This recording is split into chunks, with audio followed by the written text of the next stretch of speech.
With the new expansion coming out in a few months, I took a break from reading the Cosmere and I read Blood Ties by Christie Golden, the latest World of Warcraft book, and I really wanted to like this book. It takes place kind of more at the end of War Within than in between War Within and Midnight. The first half of this book really had me. Arator, Turalyon, and Alleria are chasing down leads on demon activity in Suramar, and we go to a lot of familiar places, a lot of class order halls, and we go to Outland as they try to track down the demon that is running everything. The first half of the book basically ends after their first combat with the big bad demon that's running everything, and we find out a lot about the demon, who he is, why he's there. And then in the second half of the book, it spends so much time on a wedding. Not even the wedding itself, the setup of the wedding. Even the characters involved say they don't want the wedding to be a big deal. But then other characters are like, no, we must make this a huge thing. Out of a 340-page book, spend about 60 pages on a wedding. I'm fine with the wedding being in the book.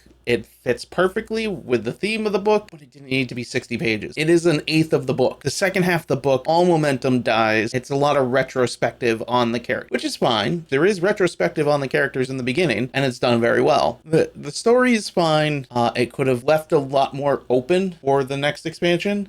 Everything that happens in this book basically is resolved in this book, which for a normal story is fine. But when it's in the lore of an ongoing MMO, you'd think they'd leave a little bit more open. The only thing I really like about what this adds to the lore is it hints at things that in previous expansions were hinted at, but those were probably close to 6-7 years ago at this point. And it brings up topics of, everyone says it's now World of Peacecraft because everyone is friendly and works together.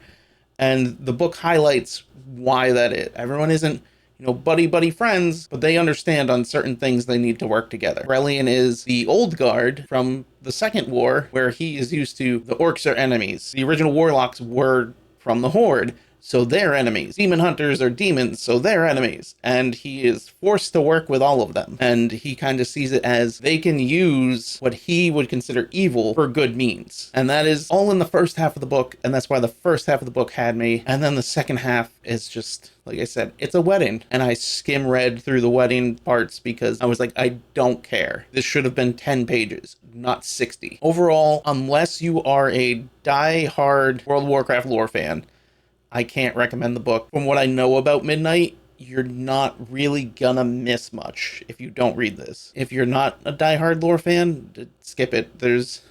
You're not missing anything.